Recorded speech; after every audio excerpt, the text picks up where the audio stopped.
Graça e paz, cara amiga, caro amigo que acompanha diariamente a nossa meditação sobre a Palavra de Deus no Santo Evangelho, meditação sobre a Palavra de Deus na Santa Liturgia, nesta quinta-feira da 33ª semana do Tempo Comum.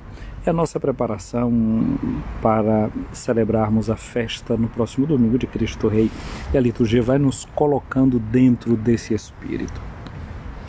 Uma palavra muito bonita nós encontramos na Sagrada Escritura, no livro de Jeremias, diz assim: meus pensamentos são de paz e não de aflição, diz o Senhor. Vós me invocareis e hei de escutar-vos, e vos trarei de vosso cativeiro de onde estiverdes. Essa palavra de Jesus, é palavra de Deus, que hoje nós podemos ver muito ressoar no texto do Evangelho, quando contemplaremos Jesus chegando à cidade de Jerusalém. Durante esta semana, nós vimos essa lenta subida e aproximação de Jesus da cidade de Jerusalém. Ele passou por Jericó, onde curou um cego, onde Zaqueu correu para vê-lo a partir de uma árvore, ele que pede a Zaqueu para descer porque quer entrar na sua casa, e assim continua a viagem de Jesus.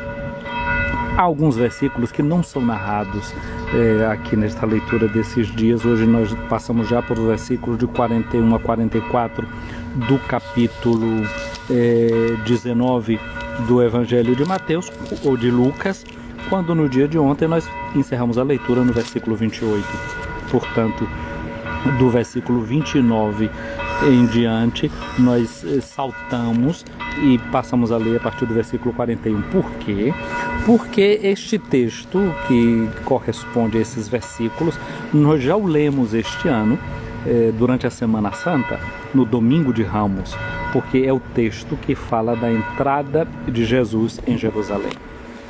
Portanto, equivale também para nós dizer o seguinte: o clima, a atmosfera na qual nós nos encontramos no texto do Evangelho de ontem, de hoje, são dos últimos dias da vida de Jesus. É o equivalente àquilo que nós chamamos da Semana Santa. São os últimos dias de Jesus em Jerusalém. Então, quando ele chega em Jerusalém, é acolhido com aquele canto de Hosana ao filho de Davi, as crianças que agarram os ramos de oliveira, jogam pelo chão, jogam os mantos para Jesus passar. Essa acolhida de Jesus como rei. Próximo domingo, festa de Cristo Rei. Jesus é aquele que é hosanado em Jerusalém. Mas o fato de entrar em Jerusalém vem carregado de uma emoção e de uma espiritualidade muito grande. O livro dos Salmos tem vários salmos que são chamados de Salmos da subida, que eram justamente cânticos dos peregrinos quando se aproximavam da Cidade Santa. Até hoje, quem faz romaria, quem vai em peregrinação, sabe que tem os famosos cânticos quando você chega no lugar da romaria, e os cânticos também das despedidas. Não é? Eu me lembro na cidade de Milagres de Brotas, na diocese de Amargosa, existe um santuário, a Nossa Senhora de Brotas, e o povo, os romeiros, quando chegam nos caminhões, e mais antigamente tudo isso era a pé. Os meus avós, a minha mãe, fizeram essas romarias caminhando a pé. E o povo, quando ia chegando no santuário de Brotas, tem uma ladeira que sobe, e para chegar diante do santuário, o povo cantava, né? Graças a Deus que eu já cheguei onde eu queria.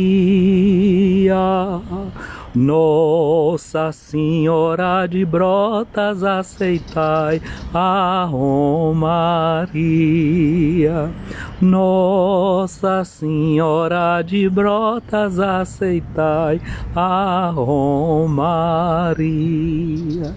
Até hoje, tem esses benditos, esses cantos, o povo quando chega da Lapa, A igreja da Lapa é feita de pedra e luz, a igreja da Lapa é feita de pedra e luz, vamos todos para a Lapa visitar o bom Jesus. E assim, em cada santuáriozinho, em cada lugar de romaria você vai vendo tem cântico. Isso é antigo, os salmos. Então o salmista diz assim: ah, que alegria quando me disseram vamos para a casa do Senhor, e afinal meus passos se detêm às tuas portas, Jerusalém. Jerusalém, cidade bela, tu és o meu regozijo.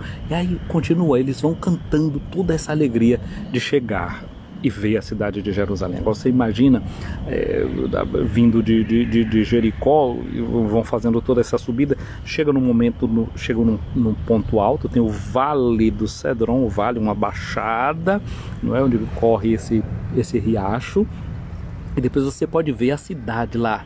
Imagina o templo, a cúpula do templo, que era dourada, o sol batendo na cúpula do templo. Aquilo era uma coisa muito forte, muita emoção, lágrimas dos fiéis que chegavam naquele lugar. Quem ia pela primeira vez, ou então uma pessoa que estava vendo, que já estava chegando ao fim das suas forças, que não sabia direito se aquela era a última vez que poderia ver a cidade daquele lugar. Então tudo isso era carregado de muita emoção. E Jesus vive tudo isso com o seu povo. Desde pequenino, não é? Jesus era levado a Jerusalém, levado desde pequenino para fazer a circuncisão, e assim todos os judeus. Nós me lembramos daquele episódio dos 12 anos, quando ele faz o rito do Bar Mitzvah. Então tem toda essa beleza. Então agora nós sabemos que estamos com Jesus, e ele chega nesse ponto em que ele contempla Jerusalém. E para ele sabe que é a última vez que ele está vendo Jerusalém, né, antes da sua morte e antes da sua ressurreição. Então ele está ali, diante daquela cidade. Sabe o que significa Jerusalém? Eu falei aqui desse versículo de Jeremias, que diz: meus pensamentos são de paz e não de aflição. A palavra Jerusalém significa cidade da paz. Shalem, shalom, como a gente diz, né? Shalom significa desejar a paz, né? Reveni shalom aleichem, reveni shalom aleichem, reveni shalom aleichem, reveni shalom, shalom, shalom aleichem, reveni shalom Alechem, Revenu Shalom Alechem, Revenu Shalom Alechem, Revenu Shalom, Shalom, Shalom Alechem. A paz esteja contigo, a paz esteja contigo, a paz esteja contigo. Então é isso que canta muitas vezes quando a gente chega em Jerusalém. Grupos de recepção cantam isso, porque essa é a forma de saudar alguém. E Jerusalém significa a cidade da paz. Eu já disse a você, quando a gente meditou sobre Zaqueu, o significado do nome de Zaqueu, e isso eu digo sempre, né? Um dito que os antigos tinham: nomen est omen, o nome é o destino, o nome é a missão. Portanto, a cidade de Jerusalém, essa cidade que é a cidade onde deve reinar a paz. E Jesus é este que veio trazer a paz. Jesus não nasceu longe de Jerusalém, ele nasceu a 6 quilômetros de Jerusalém, na cidade de Belém. Está ali muito pertinho, né? A periferia de Jerusalém.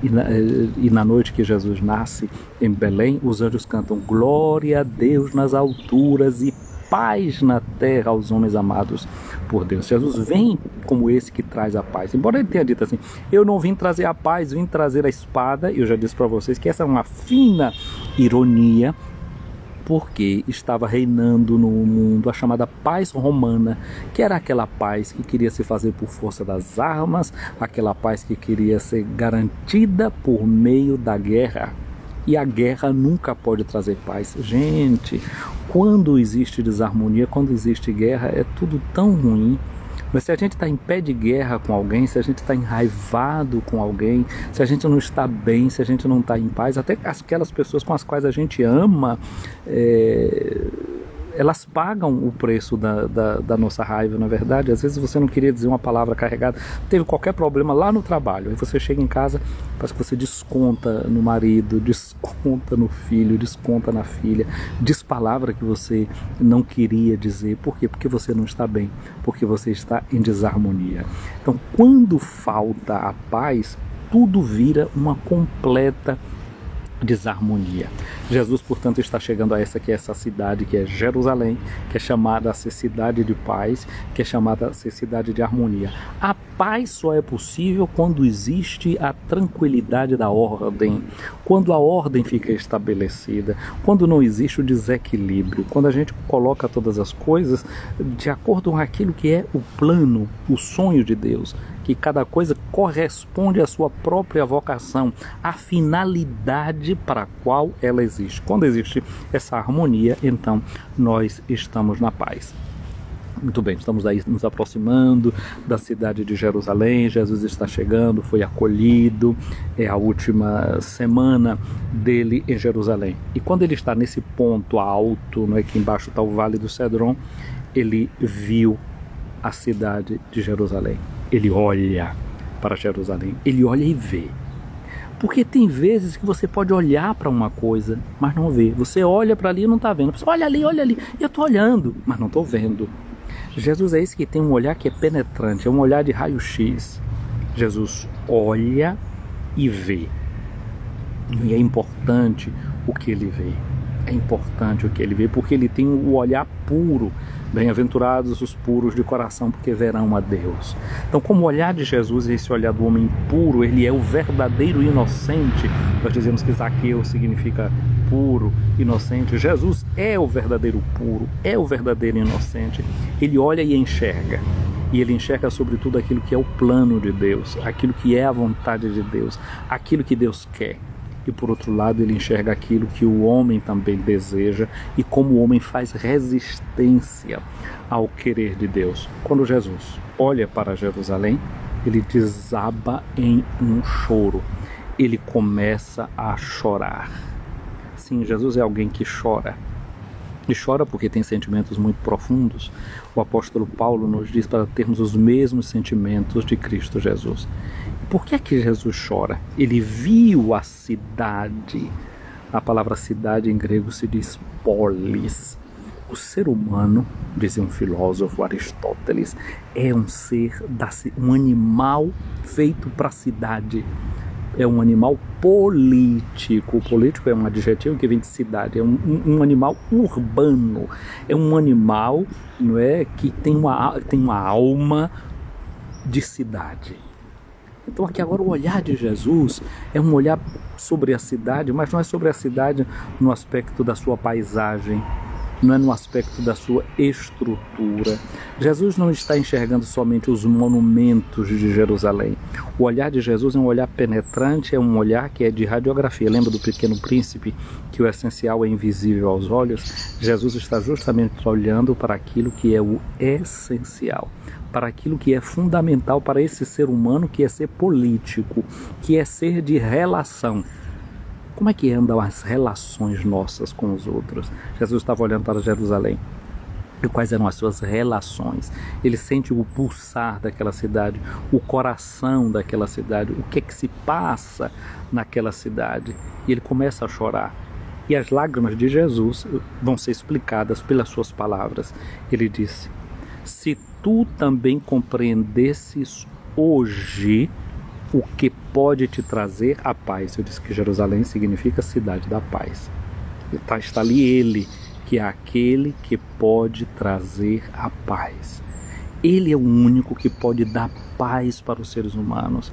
A paz não vamos encontrar nas armas, como pensavam os romanos, a política da paz que eles tinham, a paz que vinha por meio dos exércitos.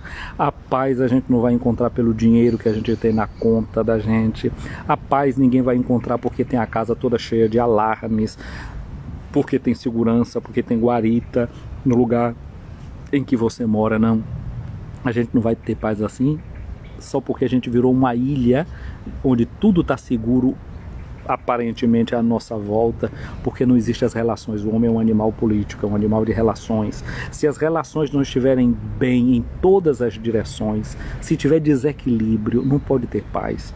Não pode ter paz se a gente não trata bem os rios, se a gente não trata bem os mares, se a gente não trata bem os animais, se a gente não trata bem a natureza, se a gente não trata bem o semelhante e se a gente não trata bem a gente mesmo. Então não pode haver paz, não pode haver equilíbrio Não pode haver ordem tranquila. Falta paz, justamente por isso, porque não existem as relações com o justo equilíbrio, aquilo que a gente chama de hierarquia de valores. Quais são os valores fundamentais? A relação com os seres humanos, na relação comigo mesmo. Então, essa é a coisa fundamental. Então Jesus diz, se tu soubesses quem pode te trazer a paz, e quem pode trazer a paz é Ele.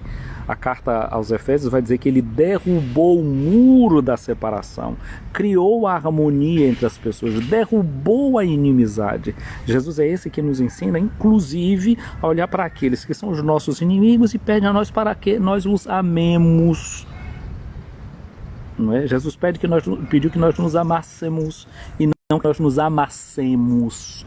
Não é? O que a gente vê é a gente que se amassa em todos os sentidos, mas não se ama, não se quer bem, não promove verdadeiramente o outro. Agora diz aqui Jesus uma coisa: agora, porém, isto está escondido aos teus olhos. Lembra que tudo começou nessa semana com aquele cego que Jesus curou? Estava escondido também ao cego a passagem de Jesus. Zaqueu queria ver Jesus, mas tinha uma multidão à sua frente, ele era pequenininho, então ele tentou dar um jeito, porque as coisas estavam escondidas aos olhos dele, aos olhos do cego, aos olhos de Zaqueu. Eles tentaram fazer alguma coisa. Agora é a cidade de Jerusalém que é verdadeiramente essa que está cega, e essa aqui é pequenininha, que é nanica, e precisa fazer alguma coisa. Eu lembrava o capítulo 3 da carta do ressuscitado à igreja de Laodiceia, né? O capítulo 3 do livro do Apocalipse, versículo 18, quando o ressuscitado diz: vem que eu vou te vender o ouro purificado, vestes brancas, e diz: eu vou te vender um colírio. O colírio é uma coisa que a gente põe nos olhos, que vem de fora para dentro para purificar os olhos. Jesus começou chorando, e com isso aqui o choro de Jesus está revelando para nós o colírio que a gente precisa para que a gente enxergue melhor as coisas.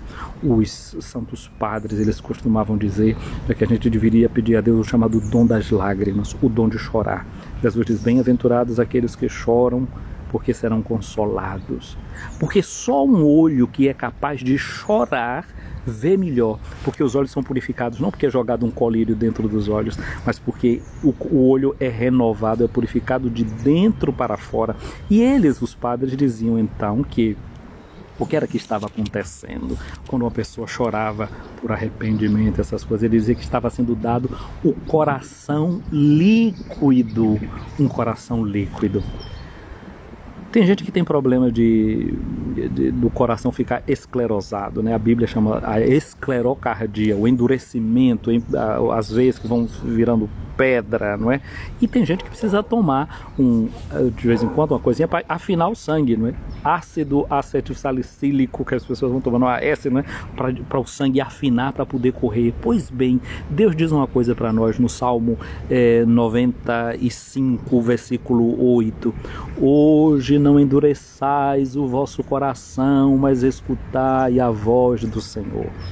Escutar a voz de Deus é uma espécie de ácido acetilsalicílico que a gente toma para poder afinar o sangue das emoções da gente, para dissolver o coração da gente. Então essa palavra de Deus, ela não simplesmente ela amolece o coração da gente, ela faz ainda algo bem mais profundo. Deus disse pelo profeta Ezequiel: eu arrancarei do vosso peito o coração de pedra, no lugar eu vou colocar um coração de carne. Jesus é aquele não só que amolece o coração da gente, ele arranca da gente o coração de pedra e põe no lugar um coração de carne. Mas qual coração? O seu coração. Com a sua morte, com a sua ressurreição, no nosso batismo nós recebemos o coração de Jesus, esse coração que foi ungido. Nós estamos caminhando para celebrar a festa de Cristo Rei. O rei é aquele que recebeu uma unção. E São Paulo vai dizer na sua carta aos Romanos: o amor de Deus foi derramado em nossos corações por meio do Espírito Santo que nos foi dado. O Espírito Santo é esse dom de Deus, esse dom de amor que é derramado no nosso coração, para que o nosso coração seja transformado e ganhe a forma do coração de Cristo, para que a gente possa ter os mesmos sentimentos de Cristo, os mesmos pensamentos de Cristo, a sua lógica, o seu pensar, o seu sentir e, sobretudo, o seu agir. Então ele diz que Jerusalém não está podendo enxergar o que estava acontecendo, porque faltava a Jerusalém essa graça de poder chorar. Naquele lugar onde Jesus chorou sobre Jerusalém, existe hoje uma igreja. Aquela igreja chama-se Dominus Flevit. O Senhor chorou. E é uma igreja que ela tem a forma de um olho e uma lágrima que cai. A última vez que eu fui em Jerusalém, depois da missa, eu pude ficar sentado um pouco naquela igreja e achei uma coisa interessante, porque tinha o altar e eu estava sentado à frente do altar, e por detrás do altar tem uma janelinha. E ali eu estava enxergando a cidade de Jerusalém pela janela, mas o meu olhar passava por cima do altar. Por cima do altar eu enxergava lá embaixo a cidade. Quase como dizendo assim, olha, a cidade deve ser vista a partir do altar da Eucaristia. Mas eu disse que cidade, o homem é um animal político, não é polis, o homem é um animal de relações, ou seja, a gente deve enxergar as relações nossas dentro da cidade, dentro da família, as nossas relações até conosco mesmo, a partir do altar da Eucaristia. A partir dessa transformação, porque o que é que acontece na Eucaristia? Nós somos transformados naquele que nós comungamos, no ser de Jesus, a vida de Jesus. Nós nos tornamos com Ele um só corpo e um só espírito. Passamos a ser parte do seu corpo. Somos o seu corpo. Então, esse olhar sobre o altar da Eucaristia renova a vida da gente, renova o nosso modo de ver a cidade, ver as nossas relações, ver o mundo. E aí, quando o padre parte a hóstia, né? Eis o Cordeiro de Deus que tira o pecado do mundo. Lembra que quando Jesus partiu o pão para os discípulos de Emaús, os olhos deles se abriram? Então, a Eucaristia o lugar onde o olho da gente é aberto. Jesus abre, ele começa aquecendo com a palavra e depois com o pão da Eucaristia que se reparte, a vida da gente também se reparte e a gente enxerga o que está dentro, que a vida da gente é um mistério onde está contido aquele que nos pode dar a paz. Então, se é verdade que ontem Jesus dizia a Jerusalém, se tu conhecesses hoje aquele que te traz a paz, a pergunta para mim e para você hoje é, eu sei reconhecer Jesus como aquele que traz a paz para o meu coração, para a minha vida? E aí Jesus faz uma profecia. Esse evangelho, quando ele é escrito, já tinha acontecido todas essas coisas, a comunidade se lembra da palavra de Jesus e diz assim, dias virão em que os teus inimigos farão trincheiras contra ti e te cercarão de todos os lados. Eles esmagarão a ti e os teus filhos e não deixarão em ti pedra sobre pedra. A cidade de Jerusalém, de fato, ela foi destruída. Não ficou pedra sobre pedra. O templo não existe mais. Aquele lugar que era o templo, hoje em dia tem uma mesquita naquele lugar, tem um muro, não é, das lamentações, não ficou realmente pedra sobre pedra. Mas minha amiga, meu amigo, eu começava dizendo, não é, do coração endurecido, um coração que é de pedra, sobre esse nosso coração que pode ser destruído pela força das nossas lágrimas e do nosso arrependimento, onde não vai ficar pedra sobre pedra. O Senhor pode reedificar sobre esta pedra do nosso arrependimento, do reconhecimento de que Ele é aquele que nos pode trazer a paz. O Senhor pode construir o seu templo, o Senhor pode construir a sua igreja, o seu lugar de habitação. E agora nós somos essa nova Jerusalém. Nós somos essa Jerusalém na qual Jesus quer entrar e quer trazer a paz. Jerusalém, cidade da paz. Jesus quer dar para mim e para você hoje essa paz que só Ele pode dar. Os projetos de Deus são projetos de paz para nós. E aqui, não é, diz-nos a palavra de Jesus, porque tu não conheceste o tempo em que foste visitada. Eu sou agora a Nova Jerusalém, que está sendo visitada por Jesus. Você é a Nova Jerusalém. E nós estamos reconhecendo esse tempo que nós estamos vivendo como o tempo em que Deus está nos visitando. A visita de Jesus está sendo reconhecida por você. Lembra que quando Jesus passou pela cidade de Naim, tinha um enterro, e Jesus faz voltar à vida aquele jovem, entrega a sua mãe, depois o povo fica cheio de alegria e diz assim, um novo profeta surgiu entre a gente, Deus veio visitar o seu povo. Ou como a gente canta todos os dias no cântico do Benedictus, dizendo assim que o sol nascente nos veio visitar. Está vendo ali? O sol nascente.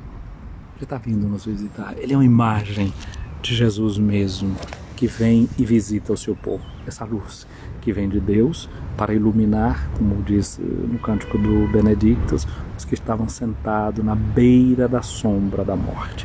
Pode ser que nós estejamos sentados à beira da sombra da morte, estejamos chorando mortes reais, morte de alguém que a gente possa ter perdido, né? Tem aqui nessa live o Ilma, Mima, a sua mãe faleceu ontem, ela está aqui acompanhando essa nossa live. A Elvira faleceu ontem, foi sepultada, mas então temos essas lágrimas pela perda de alguém, a dor da separação, e ao mesmo tempo pode ser que tenha outros tipos de morte, porque na verdade o morrer é um ato contínuo na nossa vida. A gente está sempre morrendo, desde que a gente nasceu, digamos assim, né? A gente vai diminuindo. Se a gente tiver 100 mil dias para viver, então se a gente viver um primeiro, a gente está diminuindo, é sempre um dia a menos. A morte já está dentro da vida da gente. A gente vai morrendo na medida que está vivendo até deixar de morrer, até que se conclua a nossa vida. Na verdade, quando a gente morre, é que a gente deixa de morrer, conclui-se a morte.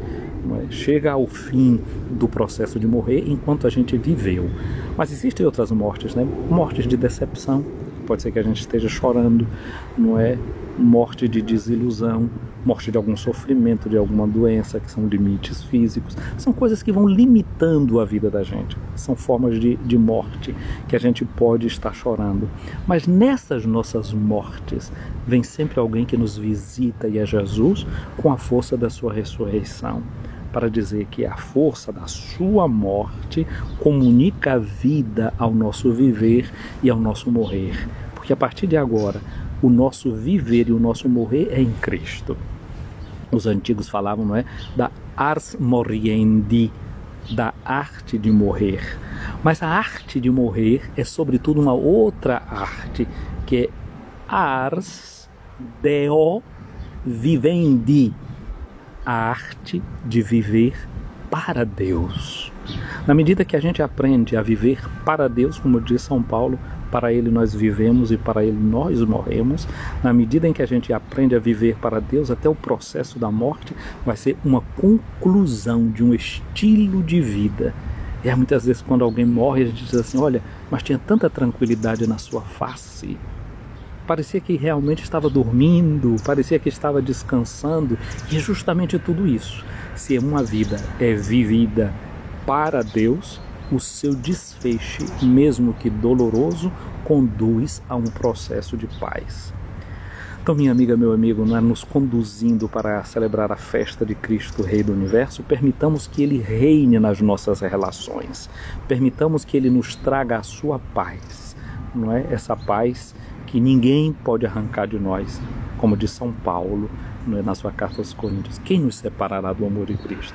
Nem a morte, nem a vida, nem a espada, nem a dor, nada pode nos separar do amor de Cristo. Que o amor de Cristo cresça em nossos corações e que nós sejamos solidificados e edificados nessa paz que Ele vem nos trazer. Minha amiga, meu amigo, o Senhor esteja acima de ti para te proteger, à tua frente para te guiar, atrás de ti para te defender, ao teu lado para te acompanhar, dentro de ti para te abençoar. Que a bênção de Deus Todo-Poderoso, Pai, Filho e Espírito Santo, desça sobre ti, minha amiga, meu amigo, permaneça para sempre. Meu abraço a vocês, e aí na madrugada do Brasil acompanhando a nossa live, o Ilma Mima Costa, a Daci Sampaio, a Ana Paula Brandão. Ana Paula, um abraço para ti. Heleneide Marinho, a Lilia Davi, a Odaleia chegando aqui, está mais perto aqui, já é dia para ti, como para mim também, né, Odaleia? Aqui aí na Suíça, um abraço grande para vocês. Eu vou salvar aqui essa live, quem não assistiu desde o início, vai lá e começa a assistir, curte já aí, e mais tarde eu vou salvá-la lá no nosso canal do YouTube, eu vou salvar também pelo nosso Facebook, que vocês curtam aí por onde puderem, encaminhem para pessoas, e rezemos uns pelos outros para que de fato a gente reconheça Jesus como aquele que nos pode dar a paz. Um dia abençoado.